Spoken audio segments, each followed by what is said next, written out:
ये आपका 3 घंटे 15 मिनट का प्रश्न पत्र होगा। इसमें कुल मिला के 7 प्रश्न रहेंगे।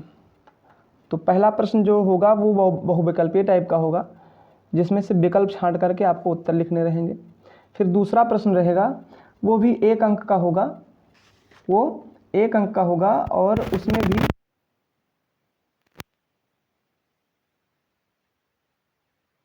आपके पास तीसरा प्रश्न आएगा, वो 2-2 अंकों वाले प्रश्न रहेंगे।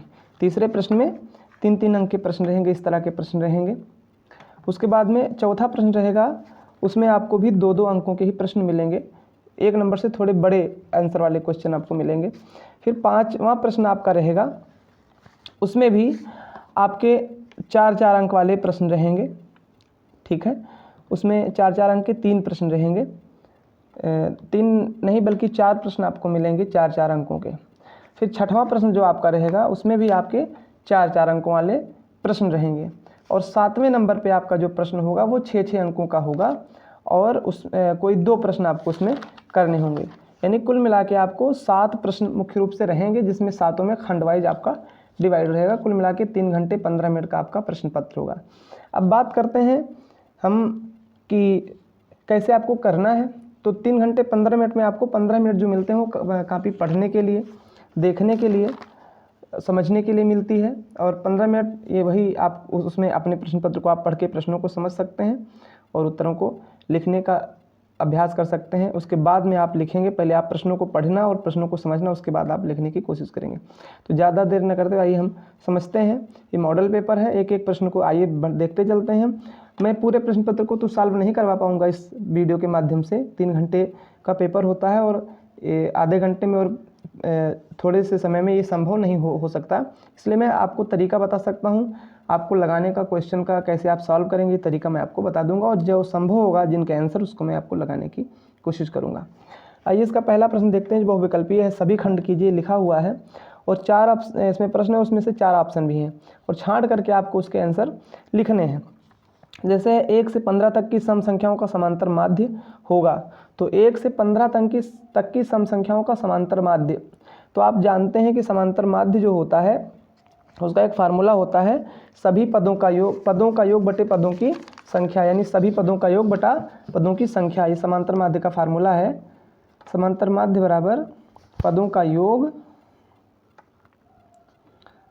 बटा पदों की संख्या। तो 1 से 15 तक की संख्याओं का समांतर माध्य आपको ज्ञात करना है। अब एक चीज़ मैं बता दे रहा हूँ, इस तरह के आपको 3-4 के तरह के प्रश्न मिल सकते हैं। कई बार पूछ लेता है 1 से 15 तक की, इसमें एक शब्द आया हुआ सम संख्याओं का, यानी 1 से 15 के बीच जो सम संख्याएं आती हैं उनका समांतर माध्य आपको निकालना है। एक दूसरा तरीका हो सकता है 1 से 15 तक की विषम संख्याओं का समांतर माध्य। एक तीसरा तरीका हो सकता है 1 से 15 तक की संख्याओं का समांतर माध्य। और एक चौथा तरीका हो सकता है 1 से 15 के बीच की संख्याओं का समांतर माध्य। और एक तरीका और हो सकता है कि 1 से 15 के बीच की विषम संख्याओं का समांतर माध्य, या फिर एक और तरीका हो सकता है 1 से 15 तक के बीच की सम संख्याओं का समांतर माध्य। लेकिन इसमें 1 से 15 तक की लिखा हुआ है, इसका मतलब 1 और 15 को इंक्लूड करके हमें चलना है, लेकर चलना है। तो सम संख्याओं में 1 और 15 भी विषम 1 और 15 लागू नहीं होगी, क्योंकि 1 से 15 के बीच वाली ही ली जाएगी। तो 1 से 15 तक की जो सम संख्या उनको हम जोड़ लेंगे, जैसे 2, 4, 6, 8, 10, 12 और 14 सम संख्या हो गई 1 से 15 के तक की। तो 2, 4, 6 ऐसे जोड़ लेंगे,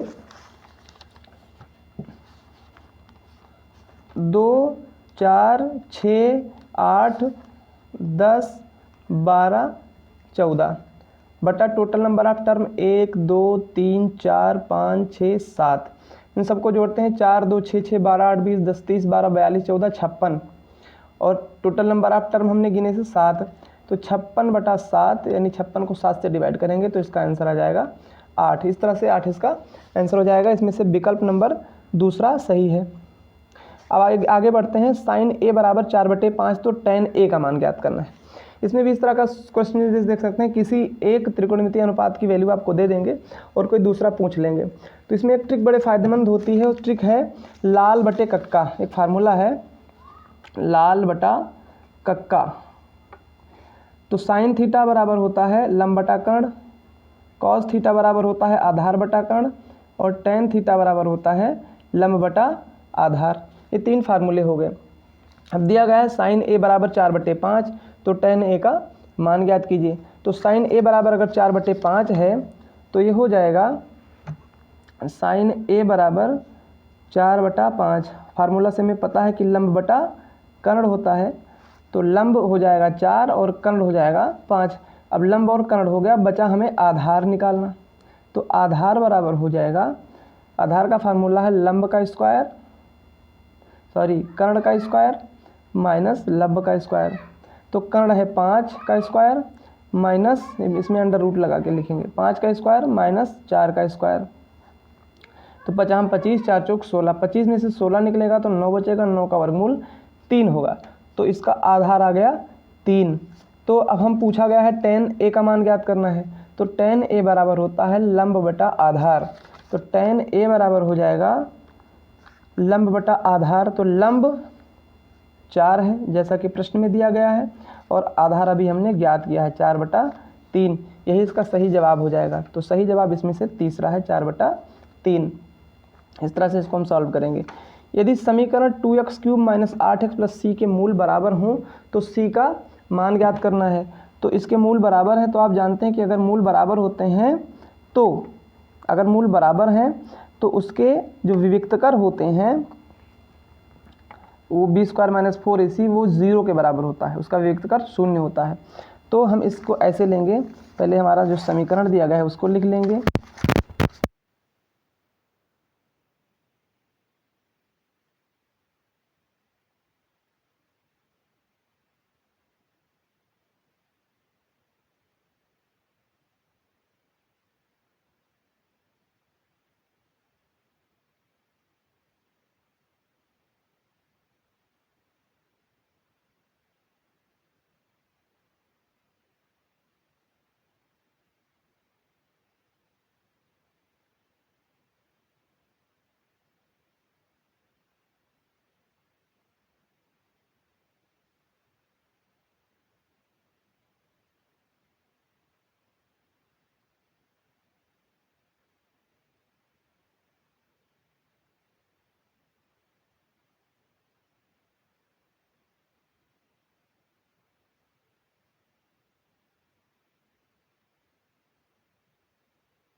alpha square beta plus beta square alpha. इसमें आप अल्फ़ा इंटू बीटा दोनों पक्षों में कॉमन है, दोनों में कॉमन है ले लेंगे, इसमें भी इसमें दोनों खंडों में। तो यहाँ बचेगा अल्फ़ा और यहाँ बचेगा अल्फ़ा इंटू बीटा कॉमन के बाद बीटा बचेगा। अब alpha into beta alpha plus beta दो खंड में आ गया। अब प्रश्न दिया गया है कि अल्फ़ा बीटा समीकरण के मूल हैं, तो मूल है तो अब मूलों का योग और मूलों का गुणन का एक फार्मूला होता है। अल्फ़ा इंटू बीटा बराबर फार्मूला होता है, अल्फ़ा इंटू बीटा का फार्मूला C/A और अल्फ़ा प्लस बीटा का फार्मूला है -B/A। C/A minus B/A formula है। इस फार्मूले पे हम जब वैल्यू रखते हैं तो यहाँ C की वैल्यू है 5, C की अचर पद को कांस्टेंट टर्म को C बोलते हैं, C की वैल्यू 5 रखा, A की वैल्यू है 2, यहाँ 2 रख दिया, और B की वैल्यू है -3 और माइनस ऑलरेडी है तो माइनस इंटू माइनस यानी -3 हो गया अपान 5 हो गया। तो 5 तियाँ 15 गुणा करेंगे, ये प्लस में हो जाएगा, प्लस 5 तियाँ 15 बटा 5 दूनी 10, 5 तियाँ 15 5 दूनी 10 कट भी जाएगा, बराबर 3/2 इसका आंसर हो जाएगा। ठीक है, तो इसकी वैल्यू हो गई 3/2। अब सभी खंड कीजिए, एक समीकरण आपके सामने दिया गया है, सभी खंड इसका करना है। तो इस तरह ये खंड क्वेश्चन थोड़ा सा लंबा है, ये क्वेश्चन भी जो है 4 नंबर का है, तो लंबा तो बड़ा ही रहेगा।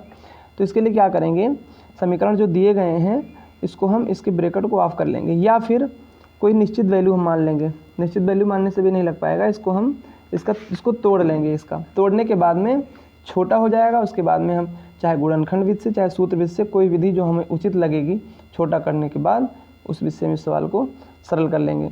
फिर सिद्ध कीजिए ये, तो ये सर्वसमीका है जो आपके सिलेबस में इस बार नहीं है।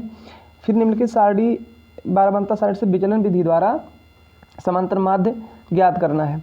तो इसका समांतर माध्य ज्ञात करने, विचलन विधि क्या होती है, समांतर माध्य ज्ञात करने की 3 विधियाँ हैं।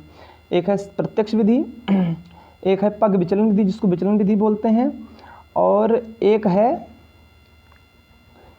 कल्पित माध्य विधि।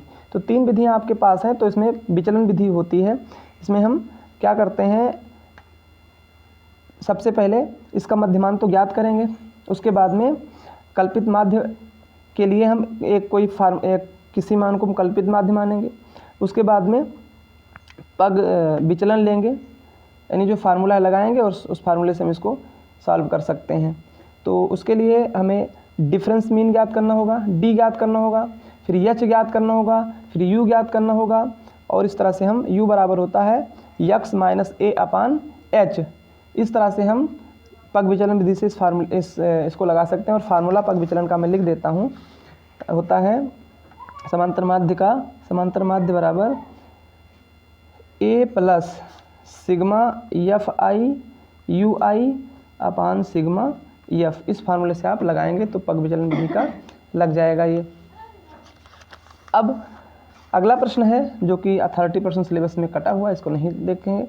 एक नाव की शांत जल में चाल 15 किलोमीटर प्रति घंटा है। नाव धारा की दिशा में 30 किलोमीटर जाने में तथा धारा के विपरीत 30 किलोमीटर वापस लौटने में कुल 4 घंटे 30 मिनट पूर्ण करते धारा की चाल ज्ञात कीजिए। नाव 15 किलोमीटर जाती है और फिर वापस आती है, तो आने जाने में अब उसकी चाल दी गई है, और धारा की दिशा में 30 किलोमीटर जाने में और विपरीत लौटने में कुल 4 घंटे, यानी 30 किलोमीटर जाने में और 30 किलोमीटर आने में कुल मिला के 4 घंटा 30 मिनट टोटल टाइम लगा उसको। तो समय, दूरी और चाल का जो फार्मूला उस पर यूज करके हम धारा की चाल पहले मान लेंगे, उसके बाद में टाइम पता कर लेंगे, फिर दोनों इसको लगा लेंगे उस विधि से, यानी टाइम की हम तुलना करेंगे। ठीक, 4 घंटे 30 मिनट, इसको हम कन्वर्ट करेंगे पहले 4.5, 4 सही 1/2 यानी 9/2 घंटे में। 9/2 घंटे में कन्वर्ट करने के बाद में जो समय है, समय बराबर होता है दूरी बटे चाल। तो जाने में लगा समय जो होगा वो जाने में लगा समय बराबर होता है दूरी बटे चाल, तो 30/15। तो नाव जब धारा की दिशा में जाएगी तो धारा की चाल और नाव की चाल दोनों प्लस हो जाएगी, यानी 30/15 प्लस x घंटा हो जाएगा समय। और जब लौटेगी तो हो जाएगा 30/15 माइनस x, यानी नाव की चाल में से धारा की चाल माइनस हो जाएगी। आप जब धारा की दिशा में जाते हैं तो आपकी रफ्तार तेज होगी, यानी नाव की रफ्तार तेज होगी, और धारा के विपरीत लौटेगी धारा की चाल जो होगी धारा का जो बहाव होगा वो नाव की चाल को उतना ही, 15 किलोमीटर अगर नाव की चाल है, धारा 5 किलोमीटर है, तो नाव की चाल घट करके सिर्फ 10 रह जाएगी कुल चाल। तो लौटते समय चाल 30/15 - 1 हो जाएगी। फिर समय 30/15 - 1 हो जाएगा। फिर दोनों समयों को जोड़ लेंगे, 4 घंटे 30 मिनट यानी 9/2 घंटे। फिर दोनों पक्षों की तुलना करेंगे, वहाँ x की वैल्यू आ जाएगी जो कि धारा की चाल होगी। इस तरह से इस सवाल को हम लगाएंगे। सड़क के एक ओर स्थित एक मकान के सड़क के दूसरी ओर स्थित मीनार के शिखर से मकान की छत और आधार के अनुमान कोण 45 और 60 अंश है। यदि मकान की ऊंचाई 10 मीटर है तो मीनार की ऊंचाई ज्ञात कीजिए। इसका मैं चित्र बना देता हूँ, आप लोग लगाइएगा। लिखा हुआ है सड़क के एक ओर स्थित लिखा है सड़क के एक ओर स्थित एक मकान के सड़क के दूसरी स्थित मीनार के शिखर से मकान की छत और आधार के अनुमान कोण 45-60 अंश है। यानी सड़क है एक और एक ओर एक मकान है और दूसरी ओर एक मीनार है। हमेशा मीनार आप बनाइएगा टावर तो मकान से ऊंचा ही बनेगा। तो मीनार के शिखर से, ठीक है, लिखा है मकान के सड़क के दूसरी स्थित मीनार के शिखर से मकान की छत और आधार के अनुमान कोण, मकान की छत ये हो गई इसका अनुमान कोण और आधार मकान का ये इसका अनुमान कोण, ये अनुमान कोण ऐसे बनेगा। तो 45 अंश और 60 अंश है। पहले 45 अंश मकान की छत का, फिर 60 अंश मकान के आधार का यहाँ का, ठीक। तो इस तरह से 45 अंश और 60 अंश इसके दो अनुमान कोण बन जाएंगे, ठीक। इस चित्र के माध्यम से अब आप समझ गए होंगे। मकान की ऊंचाई भी 10 मीटर दी गई है, तो आप मीनार की ऊंचाई याद कर सकते हैं। इस पर एक पैरेलल लाइन खींच देना, ये 10 मीटर इधर भी हो जाएगा। इसमें आप नाम रख करके ABCDEF वगैरह नाम रख करके और पाइथागोरस थ्योरम्स तथा त्रिकोणमितीय अनुपातों को रख करके आप इसकी वैल्यू को फाइंड कर सकते हैं आराम से। ऊंचाई और दूरी का सवाल है। अब आगे बढ़ते हैं। एक लंबवृत्तीय शंकु की त्रिज्या दी गई है 3:4 के अनुपात में। इसका आयतन भी दिया गया है, शंकु की त्रिज्या ज्ञात कीजिए लिया गया है। इसमें क्या करना है आपको, शंकु की ऊंचाई और त्रिज्या में अनुपात दिया गया है R/H बराबर 3 अनुपात त्रिज्या और ऊंचाई में 3:4 का अनुपात है। तो R/H बराबर हो जाएगा 3/4। तो R बराबर हो जाएगा 3/4, H उधर जाएगा ऐसे, ये हो जाएगा। अब हम इसका आयतन भी दिया गया है तो तुलना करेंगे लंबवृत्तीय शंकु की त्रिज्या और ऊंचाई। तो 1/3 पाई R² होता है इसका आयतन, ठीक है। वो दिया गया 301.44। यहाँ H की जगह पर हम R के जगह पर हम वैल्यू रखेंगे। इसमें हम और एक काम कर सकते हैं, हम R के जगह पर ना लिख करके हम H की वैल्यू यहाँ लिख सकते हैं। यानी H बराबर हो जाएगा 3H बराबर 4R। तो H बराबर 4/3R, 4/3R। तो H के जगह पर हम 4/3R लिख सकते हैं। तो इस तरह से हम इसमें जब रखेंगे पाई R² और H के जगह पर 4/3R बराबर 301.44।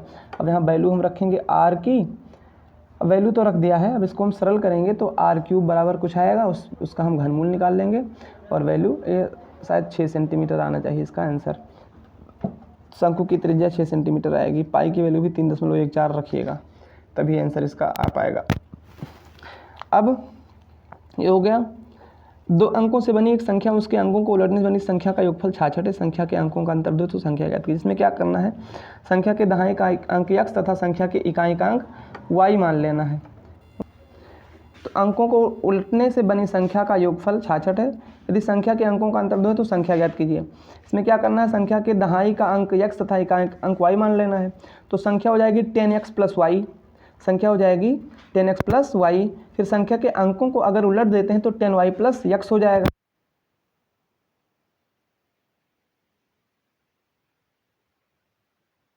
संख्या दोनों का योग 66 है। अब संख्या के अंकों का अंतर दिया गया है 2, यानी संख्या अगर दहाई और इकाई के अंक हम x और y मानते हैं तो x - y बराबर 2 इसका अंतर दिया गया है।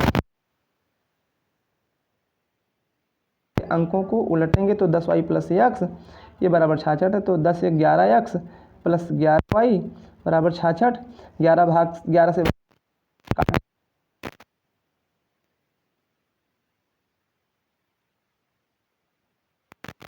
बराबर 4 होगा और y बराबर 2, यानी संख्या बराबर हो जाएगी 42। संख्या बराबर हो जाएगी 42 या फिर संख्या बराबर 24 भी हो सकती है। संख्या को पलटेंगे तो 42 को जोड़ेंगे और 42 और 24 को तब भी 4 और 2 का आंसर से ये सही आएगा। इस तरह से अगला प्रश्न है कि सभी खंड कीजिए। संख्याओं की सूची, स्टार लगा हुआ है, नहीं बताएंगे इसको। एक आयताकार मैदान की लंबाई 2 मीटर की कमी और चौड़ाई में 2 मीटर की वृद्धि कर दी जाए तो उसका क्षेत्रफल 10 मीटर स्क्वायर बढ़ जाता है, परंतु लंबाई में 2 मीटर की वृद्धि और चौड़ाई में 3 मीटर कमी कर दी जाए, क्षेत्रफल 45 मीटर स्क्वायर कम हो जाता है। मैदान की लंबाई और चौड़ाई ज्ञात कीजिए। इसका मैं समीकरण बना देता हूँ, आप इसको सरल कर सकते हैं। जो पहली शर्त है वो ये कहती है कि यदि लंबाई में 2 मीटर की कमी, लंबाई को अगर x मान लें और चौड़ाई को y मान लें, लंबाई को अगर x मान लें और चौड़ाई को y मान लें तो आयताकार मैदान का, तो लंबाई को अगर हम x मान लेते हैं तो अब कह रहा है और चौड़ाई को y मान लेते हैं, तो कह रहा है लंबाई में 2 मीटर की कमी, चौड़ाई में 2 मीटर की वृद्धि कर दें, यानी लंबाई में 2 मीटर की कमी और चौड़ाई में 2 मीटर की वृद्धि कर दें तो उसका क्षेत्रफल 10 मीटर स्क्वायर बढ़ जाता है। चौड़ाई में 2 मीटर की वृद्धि कर दिया, क्षेत्रफल जो था x y, लंबाई गुणे चौड़ाई, इसमें 10 मीटर की वृद्धि हो गई। अब इसको सरल करना, समीकरण 1 लिख लेना सरल करने के बाद। फिर दूसरा है, शर्त है कि लंबाई में 2 मीटर की वृद्धि और चौड़ाई में 3 मीटर की कमी, यानी लंबाई में 2 मीटर की वृद्धि और चौड़ाई में 3 मीटर की कमी कर दी जाए तो क्षेत्रफल 45 मीटर स्क्वायर कम हो जाता है, यानी एक्स वाई जो क्षेत्रफल था उसका 45 मीटर स्क्वायर कम हो गया। समीकरण नंबर 2, दोनों को सरल करके तब समीकरण लिखेंगे, उसके बाद एक्स और वाई की आप वैल्यू निकाल सकते हैं आराम से।